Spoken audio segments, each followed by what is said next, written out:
right, happy Wednesday night. We're back. We've got Brenden Starr with us tonight. How you doing, dude? Oh, he's muted. Hold on. All right, you should be good now. What's up? How are you? We are fucking fantastic. See, we can't have a show without at least one technical difficulty right off the damn bat. Where it always fucking happens. All right, so tonight I am going to let Daffy start it off. So you're first one on. I know it's shocking. Like why must you do me this way? First of all, I like to mix it up a little bit. Oh, this is true. Well, you know what? I'm just going to do one of the fun questions that I came up with recently, and this is an off the wall question. But if your band were a breakfast cereal, what would you call it?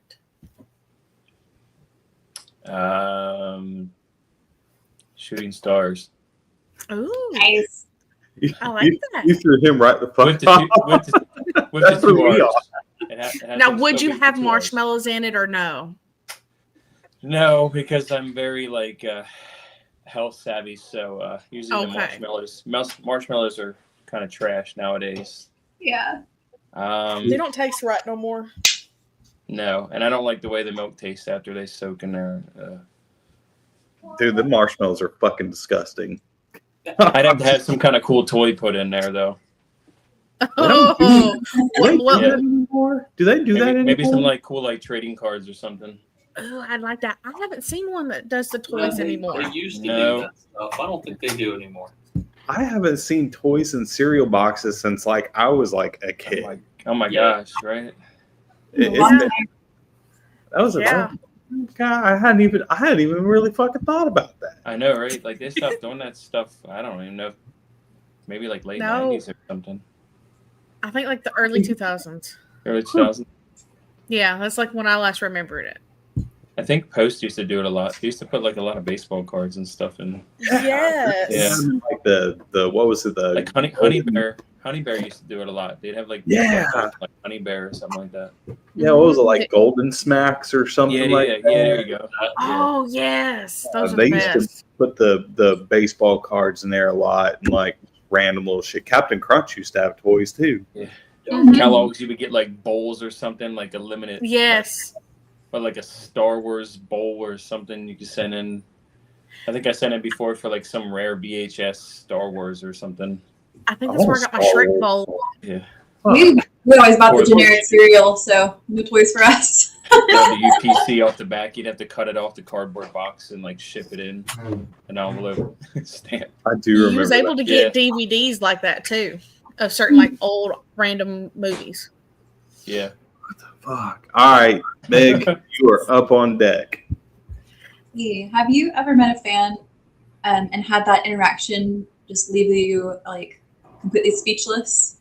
Whether it's a good interaction or a weird interaction? Yeah. Excuse me, I want to turn my volume up here. So at Rock on the Hill, my festival that I put on up here in PA, my one song, Gravity, is very deep. It's mainly written about domestic violence, just some stories and things I've dealt with throughout my years as a child and things I've seen. And I had this lady approach me after my set and was telling me her story, and she went through some deep stuff and an abusive ex, and how my music and my set in general was very powerful, and she really appreciated it, and she was very taken by it and just loved that song and everything about it. And so that was pretty meaningful. And you don't get that every day. I mean, obviously I get the normal hey, good show, I like that one song, but usually when you get those kind of fans where she just is stone cold right in front of me and locked my attention on her just to listen to her, it was a pretty deep story she told me. She didn't have to tell me what she told me about how she was going through all this and abused pretty bad, but it was pretty powerful. So that was probably one of them there, and that one's high up there. That's awesome. Fair enough. All right, CB, you're up. Tell us one of the craziest stories you've ever had while being on tour.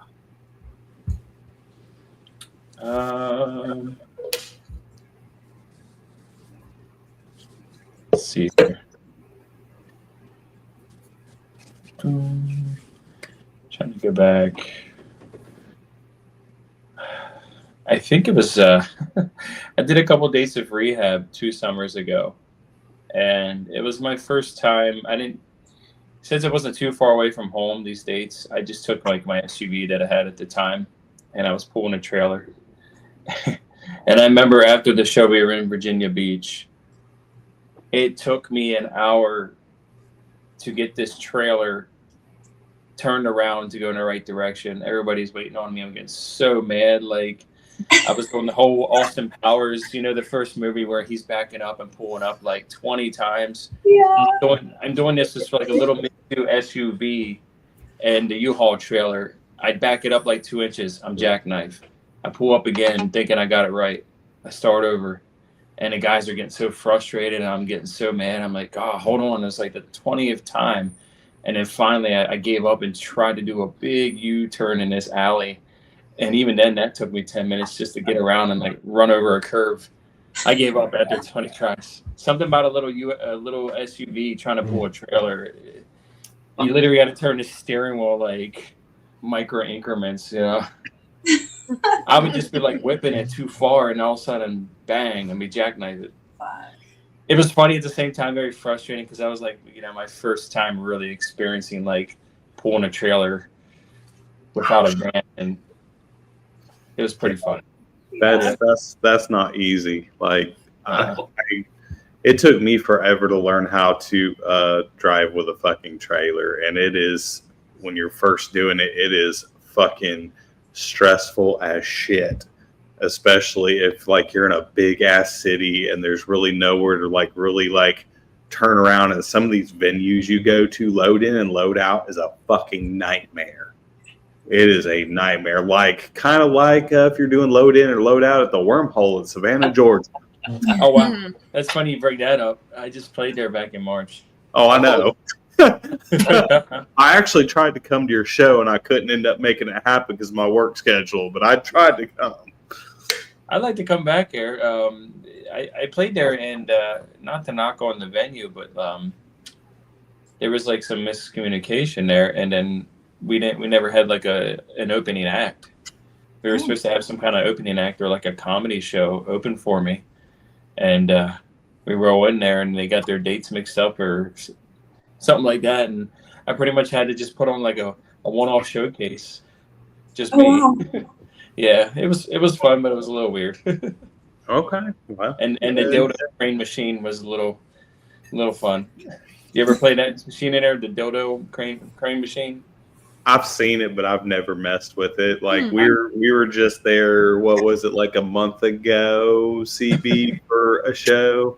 Yeah, we're in there, but I was busy doing photography the whole time. I didn't have time to do shit. We didn't actually play it. I mean, the guys we were just all taken back from it, and we were just a little confused. Whatever floats your boat. Yeah. Oh, there's all kinds of little weird venues, and it's one of the cool things about Savannah, or Savannah, Georgia. I live in South Carolina, but I've been in Savannah quite a bit at their venues, and they got all these little cool, like, very off the wall little venues that have all kinds of weird shit in there and all kinds of stuff. But Wormhole is one of those places that's been there forever. And I've seen a lot of bands play there, everything from big bands to teeny tiny bands. And I've seen some shit in that place. That was my first time there. Crazy story about Savannah.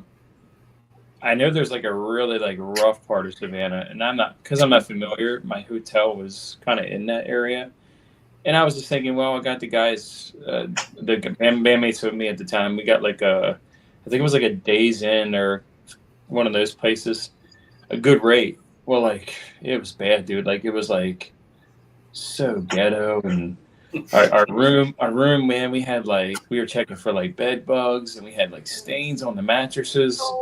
And I had to go to the front window right away. We dipped out of there. I got my money back, and I think we stayed downtown in like La Quinta or something.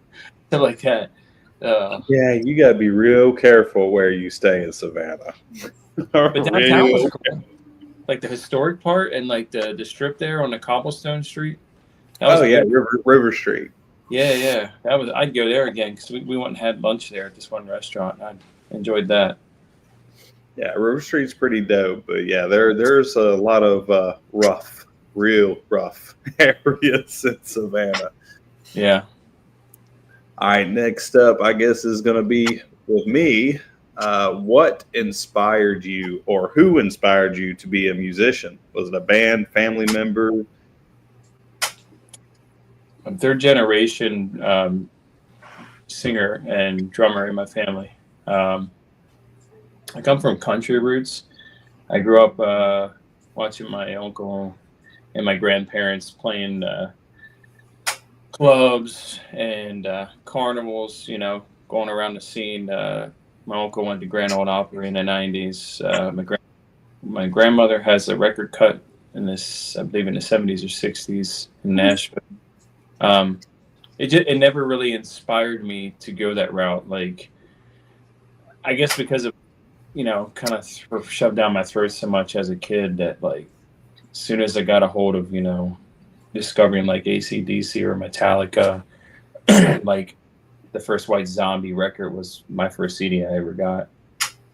I started playing drums. I got my first drum set in like grade school, and I've been singing all my life because I remember like I started singing real young in like first grade kindergarten and just kept practicing, and later in life took lessons and would go to like every single karaoke joint when I could just to practice and have fun. And that's kind of like what's led into just to keep pushing my vocals and singing and getting stronger. But yeah, so as far as like inspiration, I'd say that's kind of like what grew me into being a musician. As far as like idols that kind of helped build me where I'm at today, like Steve Perry, Journey has been a big influence. Chester, Linkin Park, and this is a rare one. And I always say it's rare because most of my pop side comes from Darren Hayes, the singer of Savage Garden. I'll throw you a curveball there. Nice. Never heard that one before, but I tell you, I know the band. My mom was a big Savage Garden fan, so she played the shit out of that first album that they released. I'm a big pop singer at the end of the day, but I'm grown into metal and hard rock. But any way you look at it, I've tried to do the whole like fry and scream vocals. It just comes out very like gargly, and it's not very healthy when I can have a pretty voice and maintain that. So I'm naturally just a pop singer, edgy pop. Okay, fair enough. All right, Daphne, you're up. All right, so if your next album had to be entirely about one ridiculous topic, what would you pick? A ridiculous topic. Mm-hmm. Wow. This is like the whole album or just a song? Either or. Your pick. I'd write a song about a nostalgic burger joint that I used to be obsessed with when I was a kid, that in the near future I am being endorsed by, and I can't say the name of, but these are facts. Oh, okay. Nice. So, Fair enough. That's cool. Yeah. I mean, timeline, maybe I might make the announcement because it has to do with a tour. So maybe while I'm away on this upcoming tour here this week, probably maybe next week, I'll drop the announcement and it ties into that. Okay. I can't see me writing about cheeseburgers, but maybe I can trace back to some Jimmy Buffett vibes. Maybe Wow. talk about a cheeseburger with pickles and lettuce, tomato, onion on it or something. Cheeseburger in paradise. Yeah. Yes. All right, fair enough. All this will make sense if you pay attention to my announcement here in the next week. It'll all make sense. Daffy got some fucking secret shit out of with her crazy ass question. I was like, man, where am I going to go with this? All right, write a song about a cheeseburger joint that's very nostalgic. Daffy cornered him. Not trying to. I'm sorry. But hey, All it right, worked. Meg, you're up, girl. Right. So, what usually sparks the idea for a track? Like, where do you usually source your inspiration from when you're starting to write? I mean, it depends on the mood. Like, I mean, a lot of stuff I write right now are usually like heartbreak songs, or songs of like personal struggles that I'm going through over the years. I try not to touch base too much on like dark topics. I kind of want to save them for like maybe a specific record, where if it's going to be a dark record, every once in a while I might have like one dark concept, but mainly it's just right now being positive. I mean, obviously that's my ultimate goal right now, is to keep working to try to get to the next level of my music career. So a lot of stuff ends up being the kind of like relationship type songs, or being empowered and staying focused type lyrics, like keep the drive going and not trying to give up, and like fuck the naysayers and stuff like that. Yeah.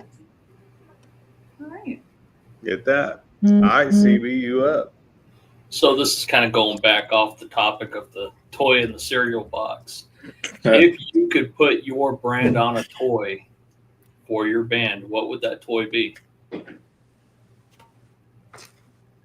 I probably would do like some kind of like action figurine of myself. Okay. All right. Maybe like I'd have some like throwing stars, like ninja style or something. My microphone would have like a little switchblade at the bottom of it, like Van Damme style out the boot. You know what I'm saying? I like that. Hit the little switch, and hit the button, and then the blade come out the bottom of the mic. Always 2 steps ahead, right? Get a little brutal with it. All right. Yeah. A little brutal with it. Maybe what's his name that makes Spawn get to do the figure? What's that guy's name? I can't remember that guy. McFarlane. Oh yeah. Ooh, yes. Maybe get him to do it. Okay. Yeah, that'd be Make me all gothic looking and probably put some eyeliner on my face or something. Fair enough. So if you could work with any musician or band on an album as like a joint collaboration project, who would you choose to work with?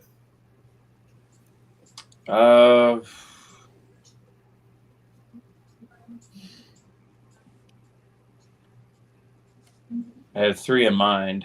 I was going to say Jared Leto at first, but I feel like he's so big that that's not even within reach. I mean, I've seen 30 Seconds to Mars so many times, and I've met Jared and had some really cool conversations with him over the years. Awesome. Tyler Carter, I mean, I've kind of been in and out of reach with him. It's been a while since I talked to him. I don't know if you remember that name. He was in the band Issues, and they parted ways with him. And I still keep up with him. And last time we had some emails, we talked a little bit. But he has a new band out called The Audacity. And I can't find them anywhere on Facebook. I don't know if they're named different, but you definitely can find them on YouTube. And they're really good. And they're not touring yet. But I probably would do either him doing a feature with me or co-writing a song with him. Even another one would be like Johnny Craig. Johnny Craig is solo artist. He was like Rain City Drive before Rain City Drive, like Slaves. That's what they were called. Yeah. Yeah, I dug the shit out of them. I did like them quite a bit. All right, Daff, you're up on deck. So what is your favorite venue to play at and that you call home?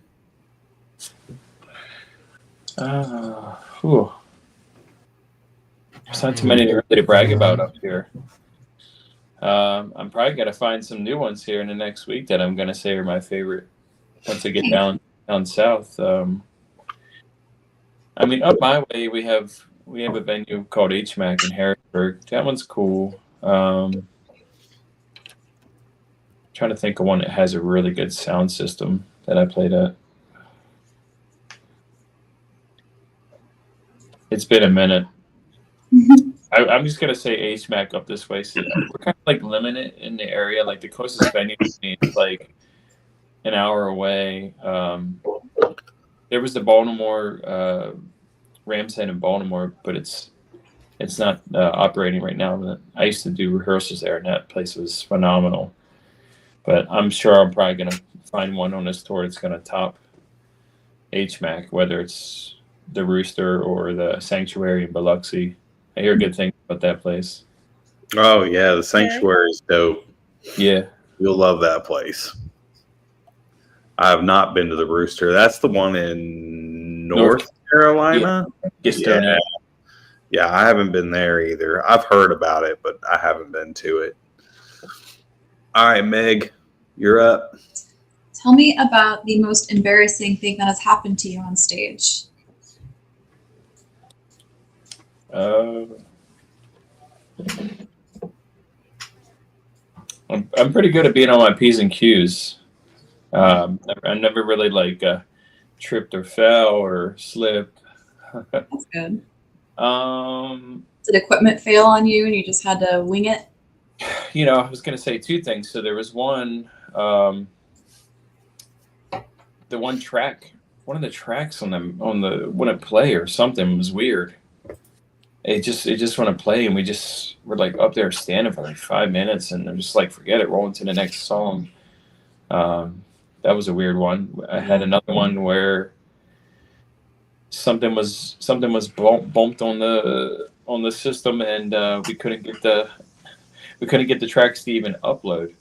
Wow. To even start the set. And here we are, like burning like 5-10 minutes into this set, and finally I get a hold of my engineer guy. I'm like, dude, what am I doing wrong here?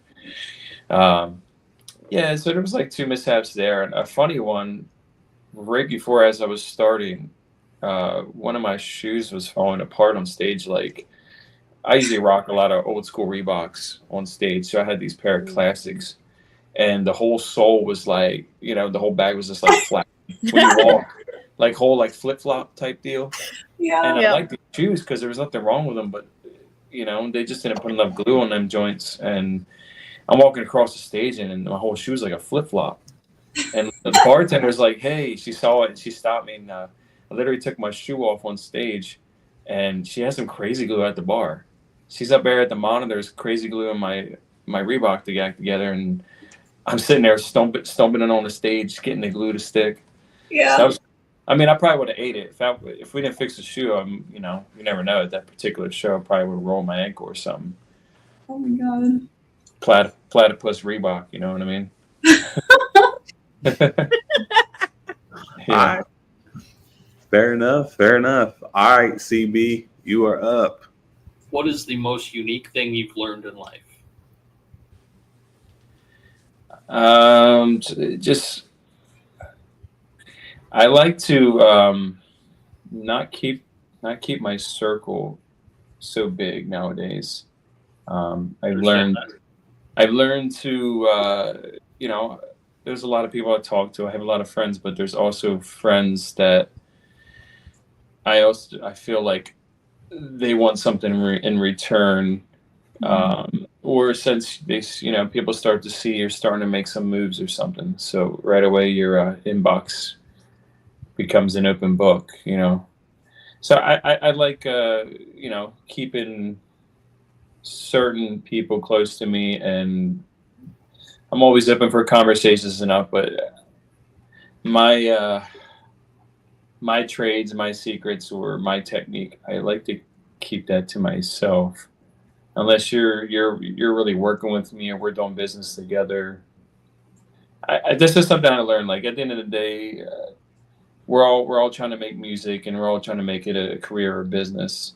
I'm just at the point now that I'd rather keep my ideas to myself.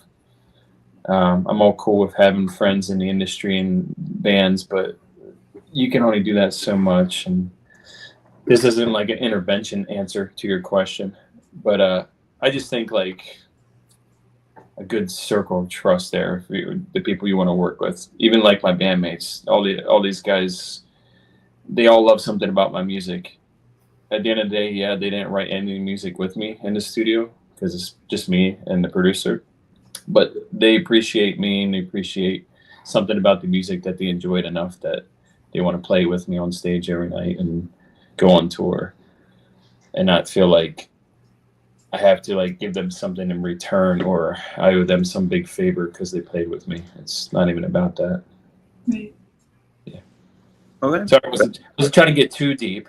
I can get deep if you want me to, but you know. No, that's good, Yeah. man. You want to get. Yeah.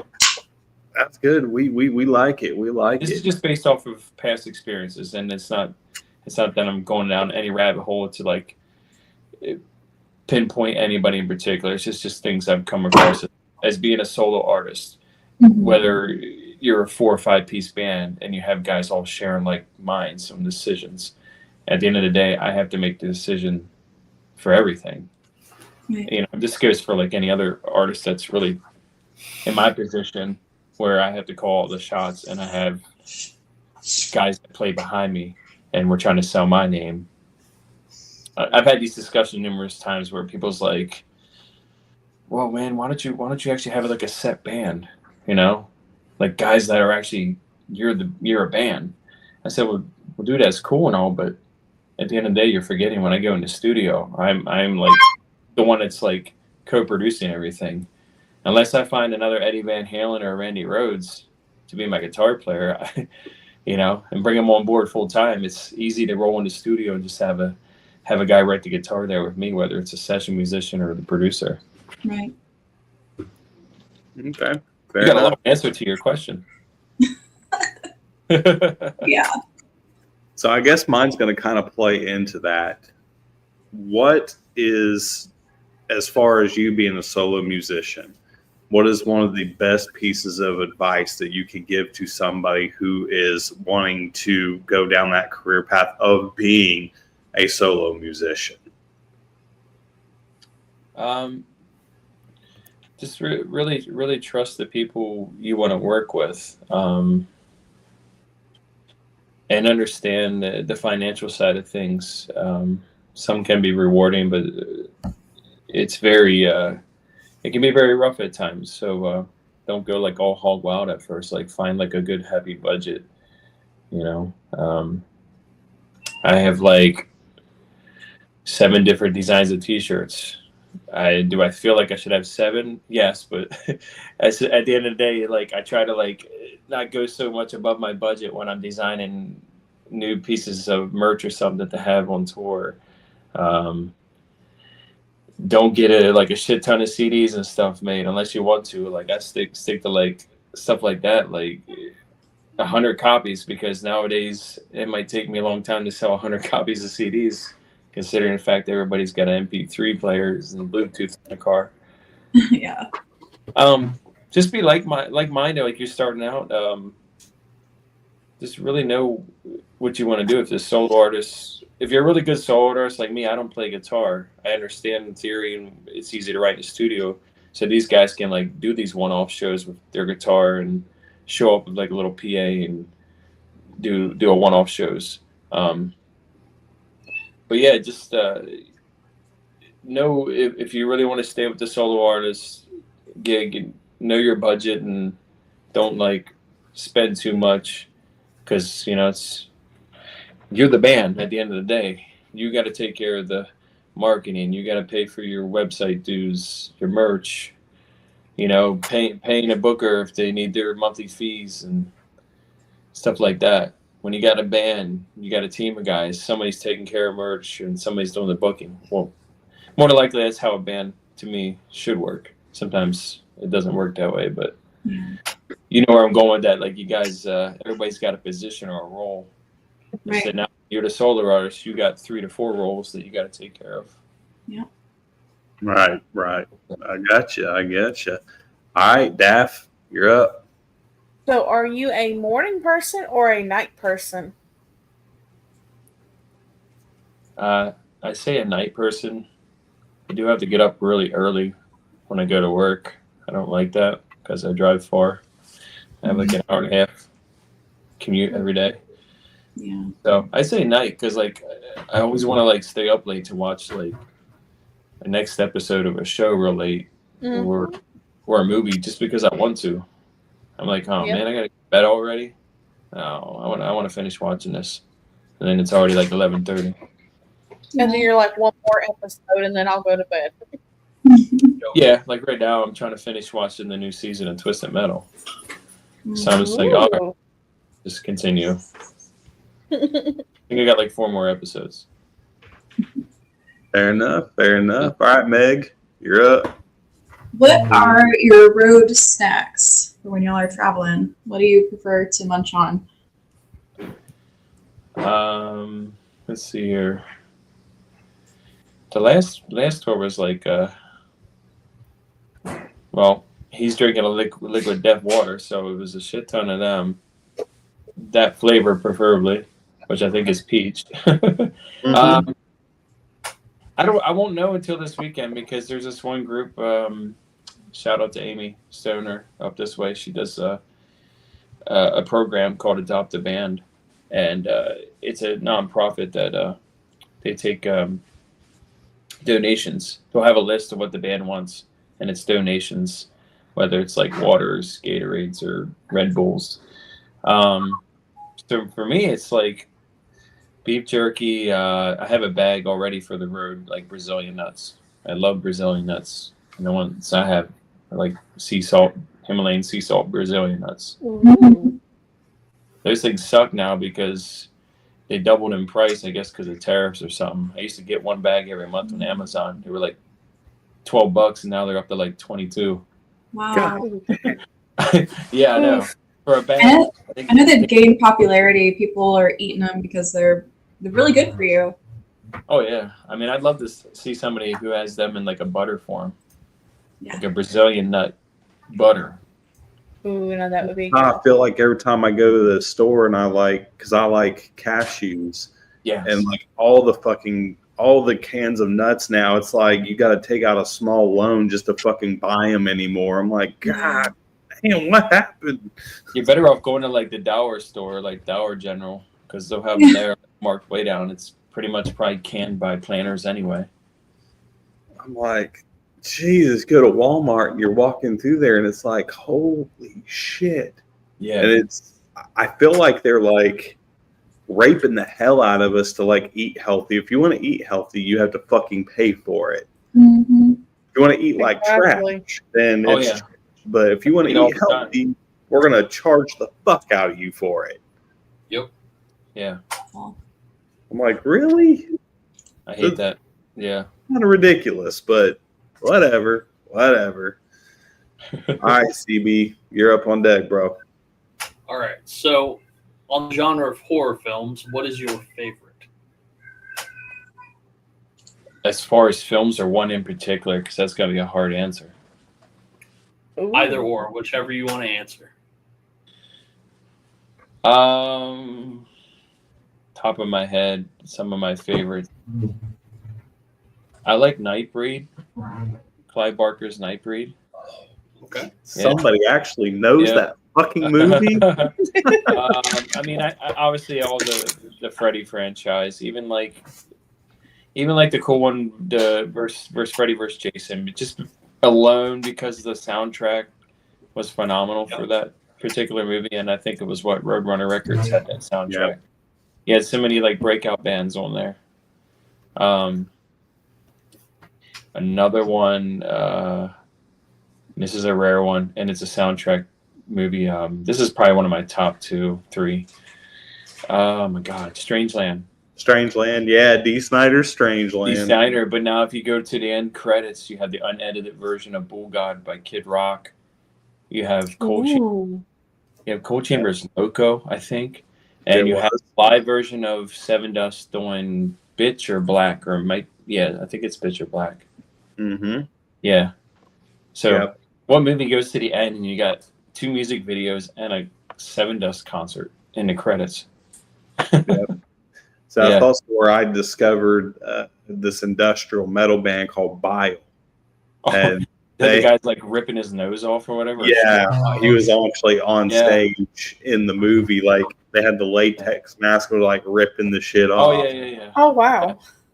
Oh yeah, and that's right. Snot's on there. Yes. Yep. Yeah. That's if one of your questions would be asking me like a particular band that I wish I would seen, that's a band I'd go see them now with some of the original members, but Snot was always there because I understood the story and the tribute album and with the Lynn Strait album and how they kind of like without Ozzy and Ozfest, helped break them out. Yeah, me and Meg, we just seen Snot at Welcome to Rockville a few months ago. Oh man, jealous. Yeah, we were there and they had Shannon Larkin playing drums with them on stage for that show. So that was pretty dope to get to see that. Yeah, that's awesome. All right, fair enough. All right, who's next? I done lost track because I got excited about the trail. Oh, it's me.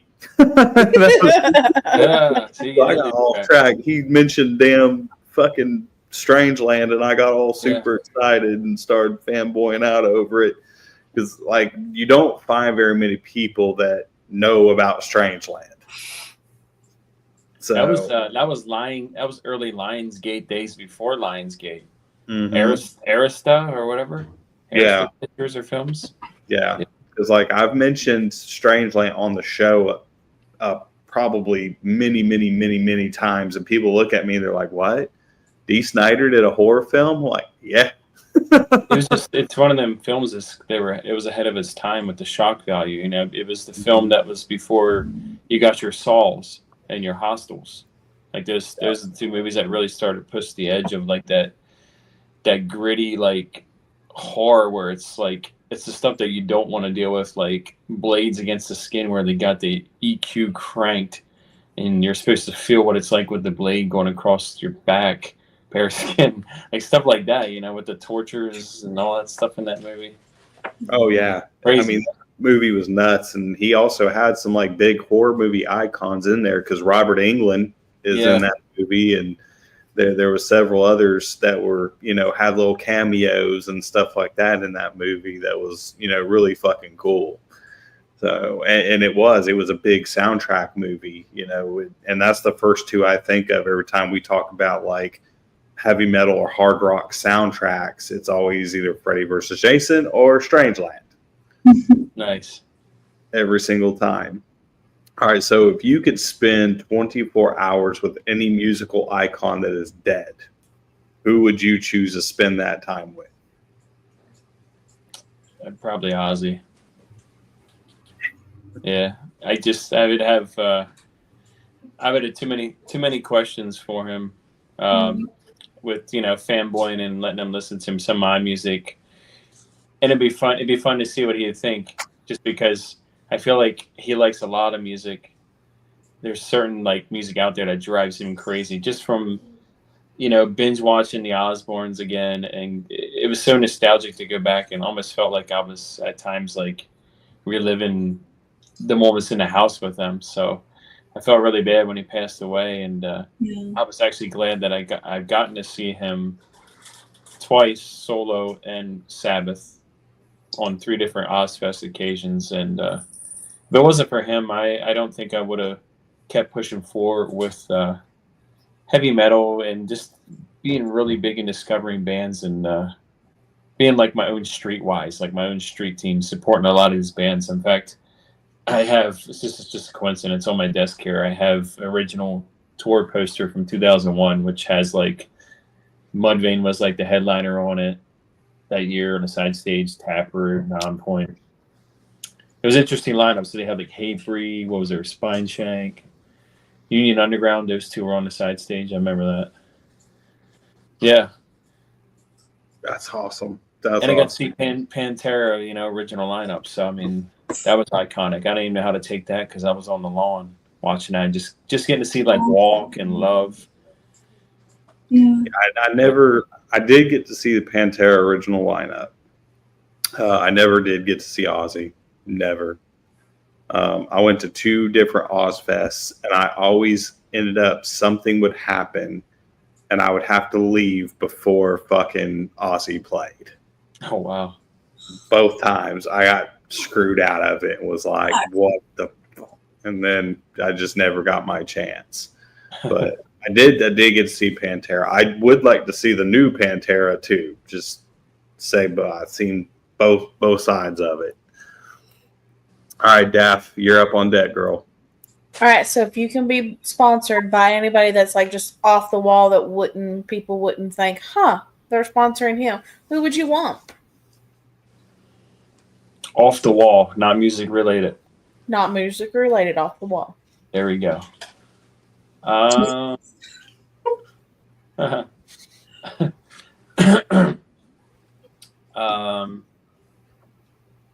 I mean, I did reach out a long time ago. They're too big now, but Liquid Death was somebody that I reached out. They're so big right now because I mean, after doing the Metallica tours, what was it last year? They were like one of the main sponsors. Yeah. Because I had all their contacts and all their like their marketing team info. I was just looking for like a small, like send me a couple cases. You know, I'm going on tour. I literally did put their logo on like 2 of my flyers, just as free publicity for them, whether or not they've seen it or not. I would do it on purpose because I love the product so much, and I remember when they got like mango and went to like the line because it was just the 2 waters, and then when I got we're going to flavors, like I jumped all over it. Like the Amazon Prime was like on tap, like 4 cases every month. The recycling bin was full. Yeah. So I remember when Liquid Death first came out, and there was like one. It was just the regular fucking can. I remember when it first came out. Yeah. I was drinking it, and I got pulled over by the police because they thought I was drinking beer. No. Here's water. Just water. I feel like they're holding out on us. If there's something I wish they would do, and I feel like they're probably already on it, is linking up with an alcoholic brewery or something. They will make their own sparkling alcohol beverage that will compete with that would be good. High Noons and the other ones. I mean, I love High Noons, but I'm a big sparkling person anyway, so I would totally support that. I feel like they might be holding out on that.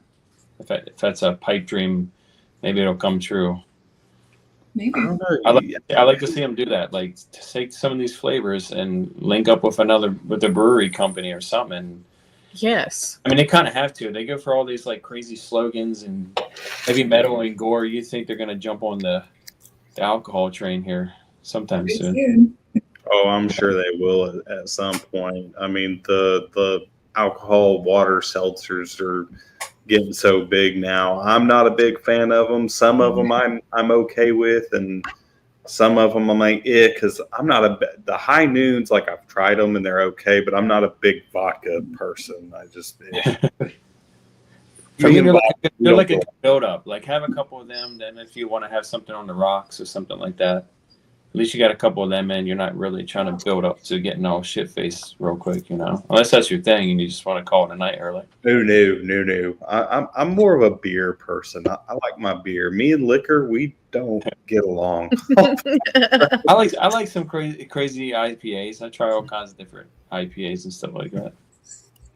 Well, hell, speaking on that, if you could create your own branded alcohol, what would you create?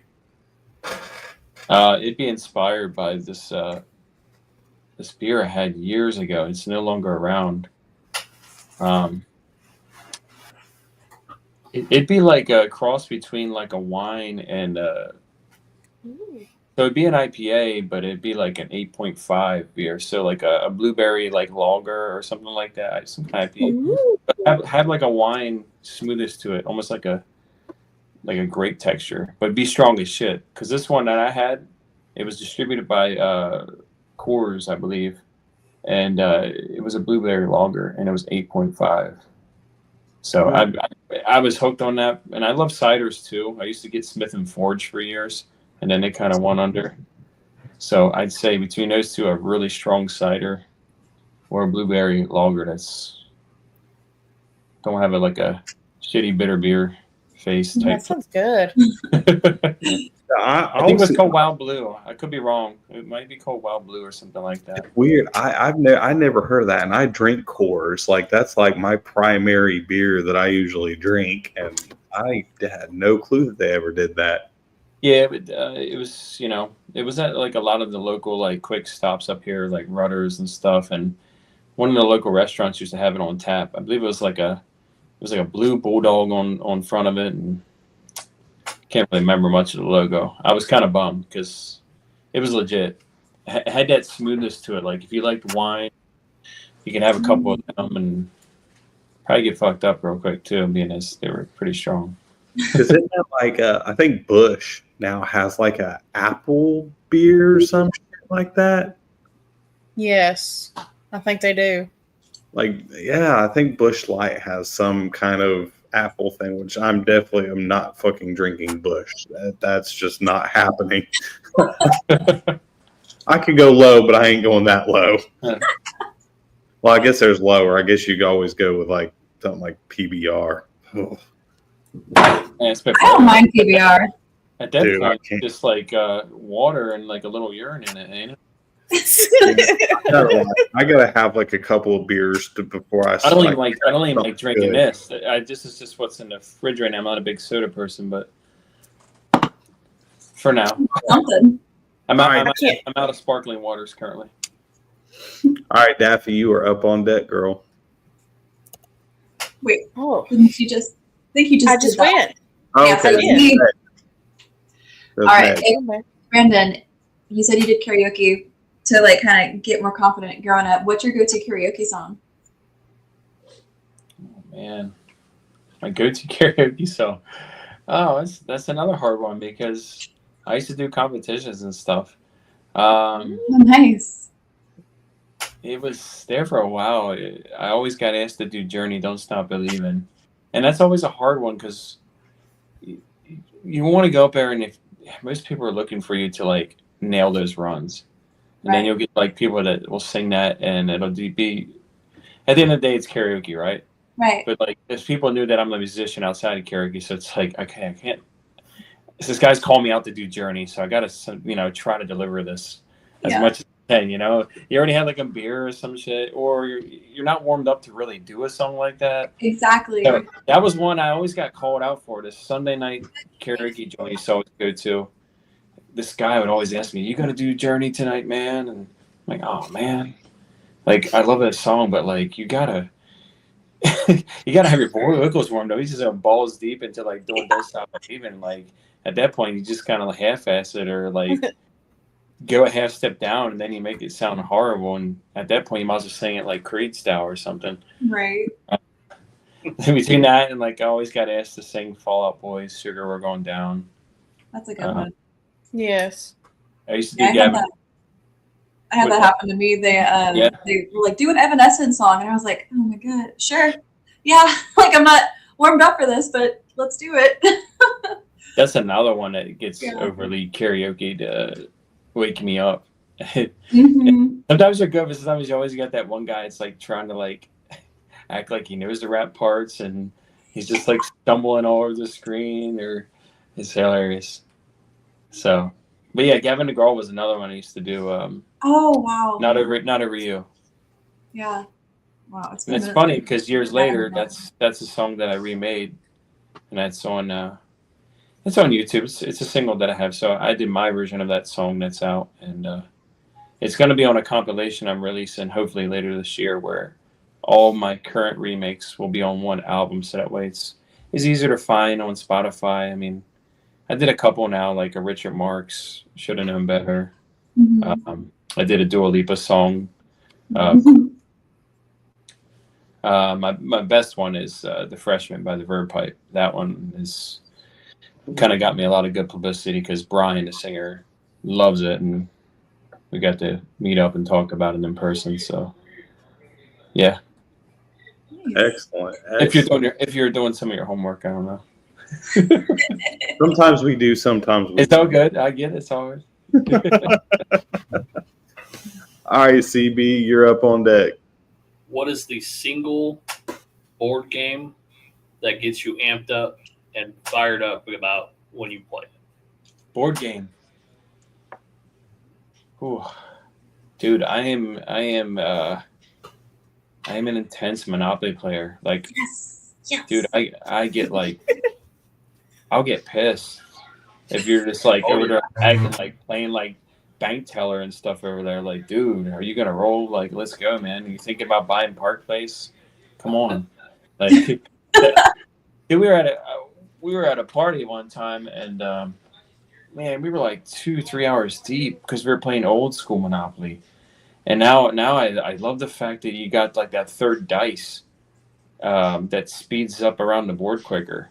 Like all the newer Monopoly, they have that third red dice or whatever it is that you roll 3 dice and it gets you around the board quicker. So it keeps the game more competitive and moving faster, and you make more money that way as well.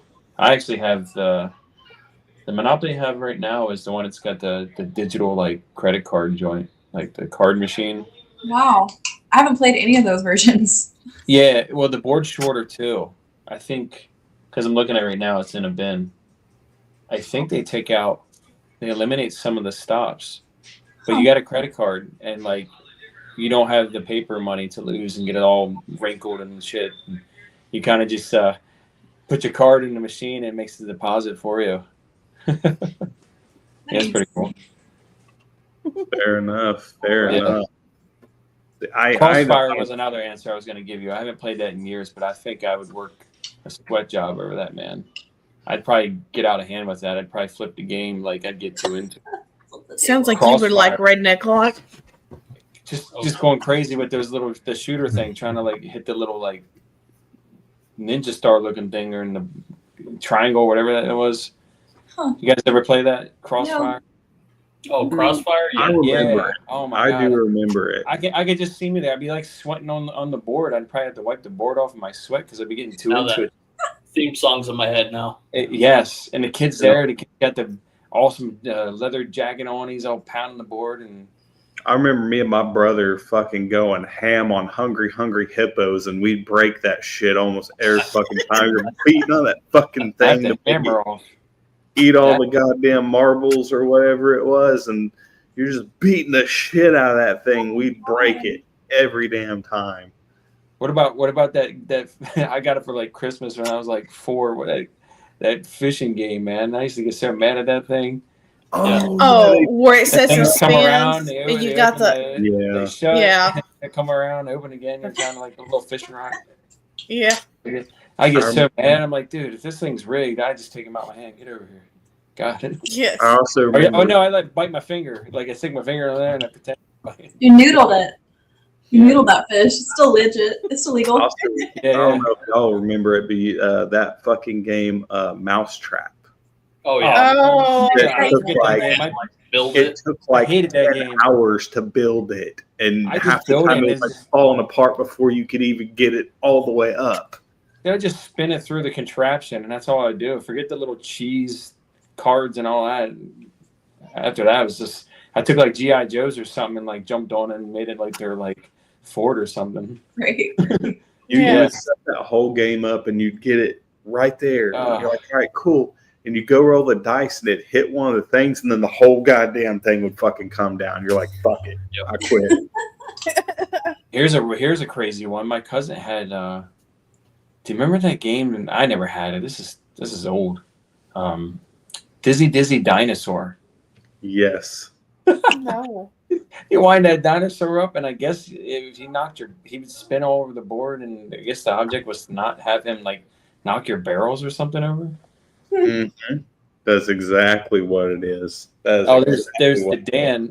That's cool that these messages pop up here. I've been watching in the corner of the screen. Yeah. That was Dan of Decay. Or was Decay. Yeah. I'll put it back up. Oh, I loved it. I'm actually wearing their shirt right now. Hey. Yeah, I'm good friends with them. He's from up this way. He's in Maryland, but he's played with me before. He's done a show with me and played my festival. We stay in touch. Cool, oh yeah. Dude. I love Dan. Dan's a good guy. That's the homie. All right, so on that, we have ran out of time, but for everybody who is watching, we actually have a lyric video from Brenden for a song called Dreams. So please stay around, check that out. Go to all of his social media accounts, Facebook, Instagram, whatever the heck else he's got. There's like 50 bajillion damn Website. social media accounts now. BrendenStarMusic.com. There you go. Go to that, buy some merch, go to a show on that. We love you guys. We actually do have 2 shows tonight, so we will be on again at 9 o'clock with Heart Sick. We love you guys. Please go check out all of Brenden's stuff and stay here for the video, and we will see you in an hour. Bye-bye.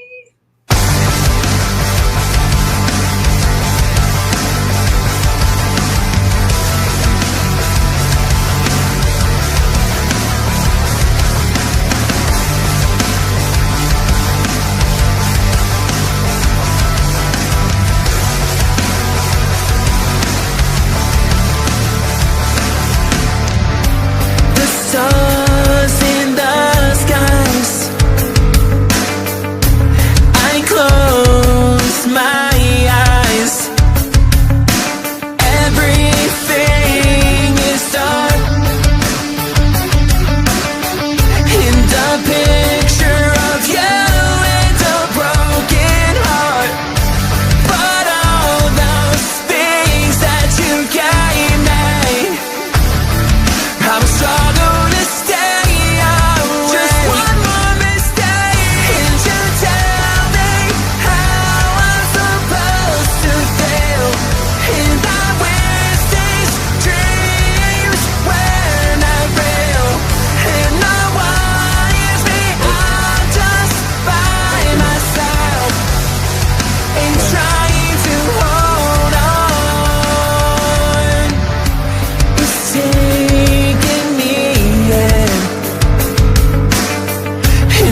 Feel the waves crashing down on me and touch you, but you can't touch me. And maybe this is all that's left of me. But all those things that you gave me, I was strong.